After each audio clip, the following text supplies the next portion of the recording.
सबसे पहले मैं आप सबका मनरेगा बचाओ मजदूर बचाओ इस रैली में बहुत बहुत स्वागत करता हूं। आप सबको नमस्कार।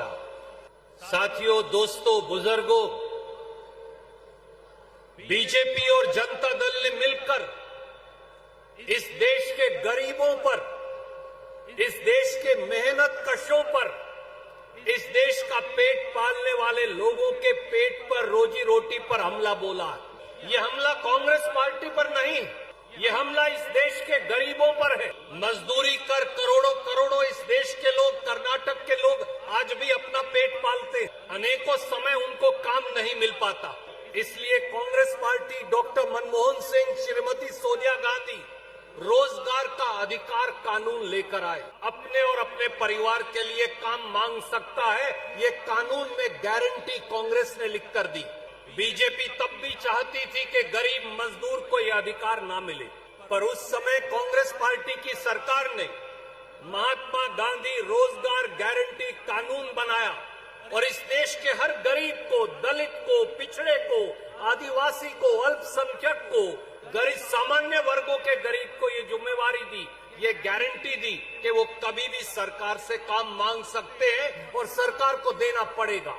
दोस्तों, साथियों, हम सबको ये पूछना पड़ेगा कि फिर महात्मा गांधी रोजगार गारंटी कानून को बीजेपी और जनता दल ने खत्म क्यों किया?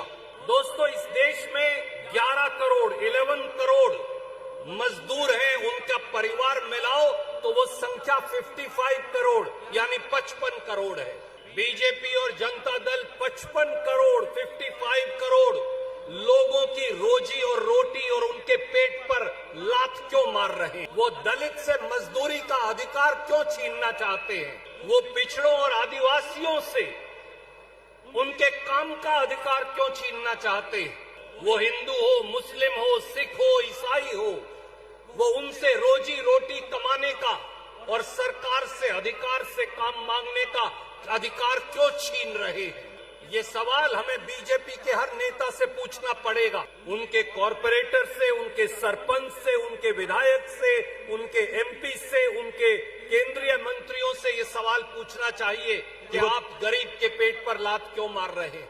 और अब दिल्ली में बैठकर वो फैसला करेंगे कि किस गांव में किसको मजदूरी चाहिए।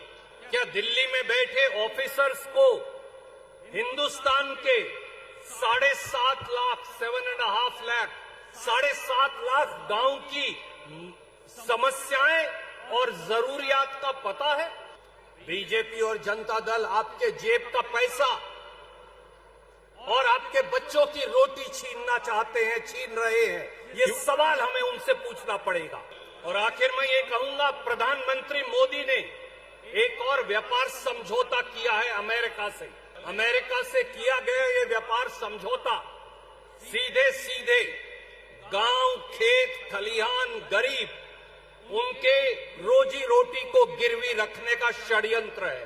अगर मक्का अमेरिका से आएगा, अगर ज्वार अमेरिका से आएगा, अगर सोयाबीन अमेरिका से आएगा, तो हमारे किसान का क्या होगा? हमारे मजदूर का क्या होगा? अगर तूर दाल और दूसरी दालें अमेरिका, ब्राजील, इंडोनेशिया से आएंगी, तो फिर रायचूर से लेकर और कलबुर्गी तक और पूरे कर्नाटक और हिंदुस्तान के किसान का, मजदूर का क्या होगा? अगर सारे फल, सारी सब्जियां अमेरिका और दूसरे मुल्कों से आएंगी, तो फिर इस देश का पेट पालने वाले किसान और मजदूर का क्या होगा? अगर हम अमेरिका से 5 साल में 45 लाख करोड़ 45 लाख करोड़ का सामान खरीदेंगे, यानी हर साल 9 लाख करोड़ 9 लाख करोड़, तो फिर हमारे छोटे छोटे उद्योगपति, छोटे छोटे काम करने वाले, फैक्ट्री चलाने वाले मालिक और मजदूरों का क्या होगा? बंधुगण, मैं अंत में यही कहूंगा कि ये लोग इस देश के किसान और गरीब की रोजी रोटी को गिरवी रख रहे हैं। अगर आज आप नहीं जागे तो ये इस देश को बेच डालेंगे। इसलिए आइए इकट्ठे होकर संघर्ष करें। आइए इकट्ठे होकर एक हुंकार भरें, कि इस देश का किसान, इस देश का मजदूर, इस देश का खेत खलिहान, गांव, अल्पसंख्यक, हिंदू, मुसलमान, सिख, ईसाई, हम सब जिंदा हैं और हम हमारे देश को बिकने नहीं देंगे। मल्लिकार्जुन खड़गे जी के नेतृत्व में, राहुल गांधी जी के नेतृत्व में, सिद्धारमैया जी और डीके शिव कुमार जी के नेतृत्व में और इस देश के गरीबों और मेहनत कशों के नेतृत्व में ये अंतिम संघर्ष, इस देश की सरकार इस देश को बेच ना दे, उसके खिलाफ मिलकर हमें लड़ना पड़ेगा। इस संघर्ष को घर घर तक ले जाने के लिए अब तैयार हो जाइए। बहुत बहुत शुक्रिया। आप सबको नमस्कारा। जय हिंद, जय कर्नाटका।